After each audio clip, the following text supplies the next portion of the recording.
बिस्मिल्लाहिर्रहमानिर्रहीम। अस्सलामुअलैकुम। कैसे हैं आप लोग?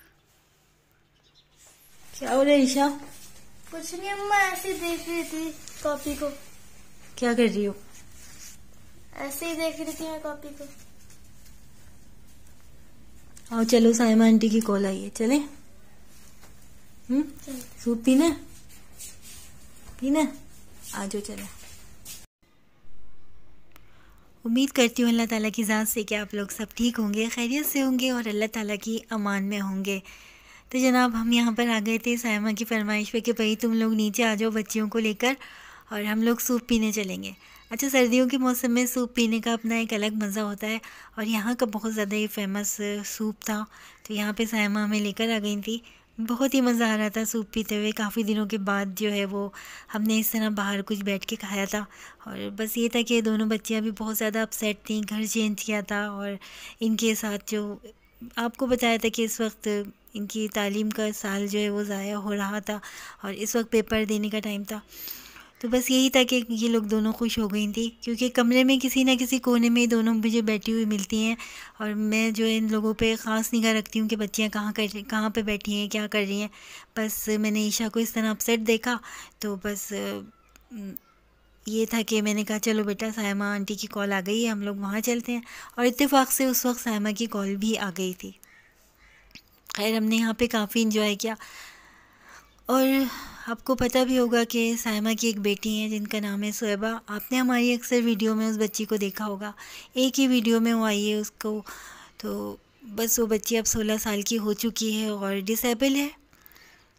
अल्लाह ताला का दिया, साइमा के पास सब कुछ है, किसी चीज़ की कमी नहीं है। लेकिन अगर कमी है तो बस इसी चीज़ की कि इनकी एक इकलौती बेटी है और वो अपने पैरों पर चल नहीं सकती, वो एक नॉर्मल लाइफ नहीं गुजार सकती। तो बस इनकी आंखों में एक छुपा हुआ दर्द है जो मुझे अट्रैक्ट करता है। और ये दोस्ती जो है हमारी एक दर्द के ज़रिए से ही बनी है, यानी एक जैसा ही दर्द है। मेरे पास भी ज़ैनब जैसी आजमाइश थी और इनके पास भी सोएबा जैसी एक बच्ची है, क्योंकि माँ बाप बड़े मजबूर हो जाते हैं जब उनके पास ऐसे बच्चे होते हैं और वो कुछ भी नहीं कर पाते। सोएबा बहुत अच्छी बच्ची है, बहुत जीनियस है और समझ लें बच्चे कैसे भी हों लेकिन वो माँ बाप की आंखों का तारा होते हैं। इस बात का मुझसे ज़्यादा शायद कोई नहीं एहसास कर सकता, या वो पेरेंट्स जिनके पास डिसेबल बच्चे हैं। अच्छा जनाब, बस अब यहाँ पर हम लोग घर पर आ गए थे सूप पीने के बाद।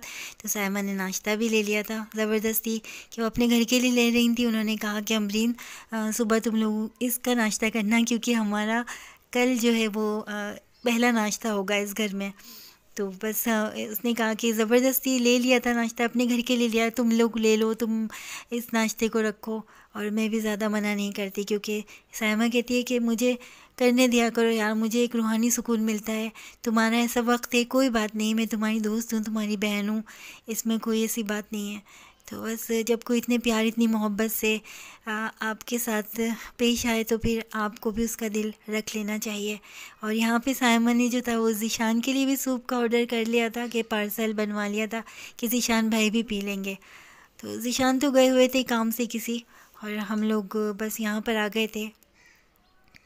अच्छा, मेरे पास बहुत सारे ऐसे कल के ज़बरदस्त कमेंट्स आए हैं कि भाई आप तो बहुत ज़्यादा ओवर रिएक्ट कर रहे हैं, बच्चों को इस तरीके से जो है वो आप काम के ऊपर इतना इतना कुछ कह रही हैं। तो मैं आपको बता दूं कि मेरी बच्चियां माशाल्लाह बहुत काम करती हैं, ऐसी बात नहीं है। असल में बात ये है कि ज़ैनब की वजह से जो था ना, हमारे उस घर में मैट थी और मैंने रख ली थी 5 साल पहले। तो वरीशा ईशा बहुत छोटी थी, तो ज़ाहिर है मुझे काम के लिए मासी की ज़रूरत थी वहाँ पर।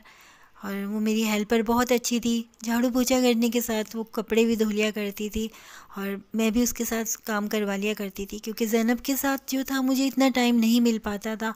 और जैसा कि मैं बता रही हूँ, मैं ऑनलाइन काम भी करती थी, तो बच्चियों को इतनी झाड़ू पोछे की आदत नहीं थी।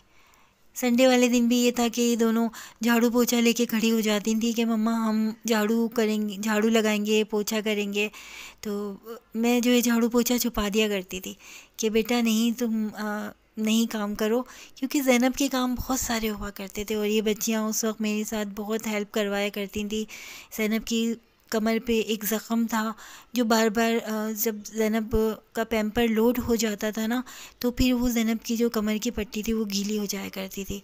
उस वक्त मुझे वरीशा आयशा की दोनों की ज़रूरत होती थी और ये बच्चियाँ ज़ैनब को पकड़ लिया करती थी। मैं ज़ैनब को करवट दिलाया करती थी और इसमें काफ़ी टाइम लग जाया करता था।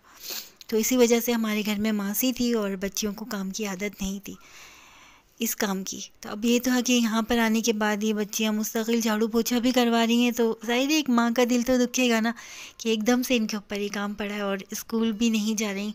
तो उस वक्त मैं ज़्यादा ही इमोशनल हो गई थी और मैसेजेस करने वालों ने ऐसे ऐसे मैसेजेस करें कि बस उनके लिए दिल से दुआएं निकल रही हैं कि ये तो बहुत ही ओवर रिएक्ट कर रही हैं और हमदर्दियाँ ले रही हैं। अच्छा, मैंने देखा है ज़रा सा भी चैनल कुछ ऊपर की तरफ जाने लगता है या व्यूज़ आने लगते हैं ना, तो ऐसे ही बैड कमेंट्स आने लगते हैं। सबकी बात नहीं कर रही, आप लोग तो जो हमारे साथ कोऑपरेट कर रहे हैं ना, उन लोगों के लिए तो बहुत सारी दुआएं निकलती हैं और बस अल्लाह ताला उन दुआओं को कबूल फरमाए। लेकिन जो लोग बैड कमेंट्स करते हैं वो बस उन्होंने ज़ैनब के टाइम पे भी नहीं छोड़ा, बहुत बदतमीज़ी वाले मैसेजेस करे हैं, इतने गंदे गंदे मैसेजेस करते थे और ये हर यूट्यूबर को इस चीज़ का सामना होता है। आप लोगों को शायद इस बात का अंदाज़ा नहीं है जो ऐसे कमेंट्स कर रहे हैं कि हम लोग इस वक्त किन हालात से दो चार हैं, कितना मुश्किल होता है घर के काम भी करना और साथ साथ वीडियो भी बनाना, इसकी एडिटिंग भी करना, फिर वॉइस ओवर भी करना। तो अगर कहीं कोई गलती हो जाए तो उसके ऊपर इतना इतना ओवर मैसेजेस थोड़ी करते हैं कि इतने ख़राब आप लोग मैंने तो ख़ुद अपनी वीडियो में कहा था कि आप लोगों के अच्छे अच्छे कमेंट्स जो हैं वो हमारे लिए एक ताकत का समझ ले टॉनिक है और करने वाले कर रहे हैं। इतने अच्छे अच्छे हमें कमेंट्स करके हमें मशवरे भी दे रहे हैं और व्हाट्सएप पर भी हमारे साथ ज्वाइन है वो लोग, वहाँ पर भी बहुत से मैसेजेस आ रहे हैं और पढ़ने के लिए भी बता रहे हैं और ये भी कह रहे हैं कि आगे आपको क्या करना चाहिए। तो अच्छे अच्छे मशवरे भी समझ लें एक बहुत बड़ी एक सपोर्ट होता है। तो उन लोगों के लिए दिल की गहराइयों से दुआ है, क्योंकि जो दुखे दिल होते हैं ना उस वक्त जो आजमाइश में होते हैं वो अल्लाह के बहुत करीब होते हैं और जो लोग दुआएं समेट रहे हैं तो उनके लिए तो भाई दुआएं ही हैं और उनका अमल ही उनके लिए दुआ है और जो बदतमीज़ियाँ कर रहे हैं उनका अमल ही उनके लिए बद्दुआ है। वक्त को पलटते हुए ना देर नहीं लगती है, ये बात याद रखिएगा। इतनी बदतमीज़ियाँ कर देते हैं कि इनके पास तो बहुत व्यूज़ आ रहे हैं और इनके पास इनकम नहीं आ रही। तो भाई एक चीज़ पर हम काम करेंगे तो हमारे पास इनकम आएगी ना। किसी की औलाद जब मर जाती है, क़ब्र में चली जाती है, तो क्या उसके बाद भी वो माँ काम करेगी? मैंने छोड़ दिया था, जब भी कैमरा उठाती थी ना मुझे ज़ैनब की बहुत याद आया करती थी और मेरा दिल नहीं चाहता था। उसके बाद भी बहुत से लोगों का फिर प्रेशर मेरे पास आया कि जनाब आप वरीशा आयशा को क्यों दिखा रही हैं और उनको ना दिखाएं और ये ना करें। इतने प्रेशर के बाद पे मैंने उसके ऊपर भी काम करना छोड़ दिया था कि छोड़ें यार, नहीं करूँ उसके ऊपर मैं काम। उसके फिर चैनल जो है जो वो नीचे की तरफ ही आता चला गया, तो कहाँ से मेरे पास इसकी इनकम आती होगी? यूट्यूब पे काम करना और उसकी इनकम लेना इतना आसान नहीं होता है। ज़रा आप लोग चैनल बनाएं, फिर आपको पता चलेगा कि कितनी इनकम आती है और क्या होता है और लाखों रुपए आते हैं। शुरू से हमारे ऊपर ये प्रेशर रहा है, बच्चों को भी ये सुनने को मिला है कि डॉलर आ रहे हैं तुम्हारे पास, लाखों रुपए आ रहे हैं। तो भाई ये तो मैं वीडियो में भी अपने बता रही हूँ कि ये तो अगर यूट्यूब वाले भी सभी इसको देखते होंगे, वीडियो हमारी आगे इस तरह जाती होगी। अगर मैं झूठ बोल रही हूँ तो मैं इधर क्यों बोल रही हूँ?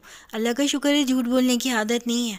हमारे माँ बाप ने हमें सच बोलना सिखाया है और हालात कैसे भी हम सच बोलते हैं, चाहे हमारी गर्दन पर तलवार रख दी जाए, झूठ नहीं बोलते हम लोग अल्हम्दुलिल्लाह। हाँ, अगर मसलियत का तकाजा हो और अगर वहाँ पे फितना फैलने का डर हो ना, तो वहाँ आप झूठ बोल सकते हैं कि हमारी शरपसंद सच्चाई से जो है ना वहाँ पे फितना फैल जाएगा। तो शरपसंद सच से बेहतर है कि मसलियत आमेज़ झूठ बोल दिया जाए। वहाँ पे हम बोल देते हैं कि मैं कोई झूठ नहीं बोलती हूँ, ना ही मुझे इतनी वजाहतें पेश करने की ज़रूरत है। कोई मेरे घर में आके राशन नहीं डलवा रहा है जो इतने बैड कमेंट्स आप लोग कर रहे हैं कि ऐसा कर रहे हैं वैसा कर रहे हैं। अगर थोड़ा सा इंसान इमोशनल हो गया या ऐसे बच्चियों को कह दिया तो ऐसे थोड़ी करते हैं। तो जनाब बस यही था कि गुस्सा आ गया इस वक्त ना, मुझे हद होती है बर्दाश्त की कोई। एक तो पहले ही इंसान अपनी जगह से बेजगह हो जाता है, और यहाँ पे हमें किस किस चीज़ का सामना है ये हमारा अल्लाह जानता है।